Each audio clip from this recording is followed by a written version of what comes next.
अस्सलाम वालेकुम व्यूअर्स, आज हम एक्टिल सिरप के बारे में पढ़ेंगे कि एक्टिल सिरप क्या है, इसको किस तरह और किस चीज़ के लिए हम यूज़ कर सकते हैं। लेकिन इससे पहले अगर आप लोगों ने चैनल को सब्सक्राइब नहीं किया है तो चैनल को प्लीज़ सब्सक्राइब करें, वीडियो को शेयर करें, लाइक करें और अगर बेल आइकन को आप लोगों ने नहीं दबाया है तो बेल आइकन को दबाएं ताकि आप लोगों को नई वीडियो की अपडेट मिल सके। अच्छा जी, ये जो एक्टिल सिरप है इसका फार्मूला है ट्राइक्लोरिन HCl। वीवर्स, एक्टिल को हम एलर्जी के लिए यूज कर सकते हैं, मतलब ये हमारे पास जो है ना एंटी एलर्जिक है। बच्चों को जब एलर्जी हो जाए तो इसके लिए हम इसको यूज करते हैं, मतलब ये हमारे पास जो है ना एंटी एलर्जिक है।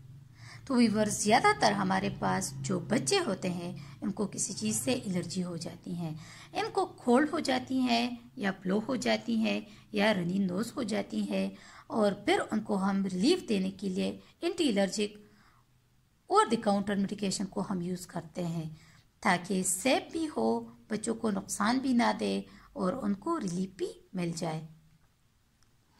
अच्छा वीवर्स, तो एक्टिल की साइड इफेक्ट्स जो है ना वो क्या है, तो इसके साइड इफेक्ट्स जो है ना, एक तो है ड्राउजनेस, मतलब बच्चा जो है ना सो जाता है। दूसरा है रैशेस, मतलब बच्चे की स्किन को रैशेस भी हो सकते हैं, इरिटेट हो जाता है। अच्छा, एक तो है इरिटेशन, बच्चा जो है ना इरिटेट हो जाता है। ये साइड इफेक्ट है इस सिरप के।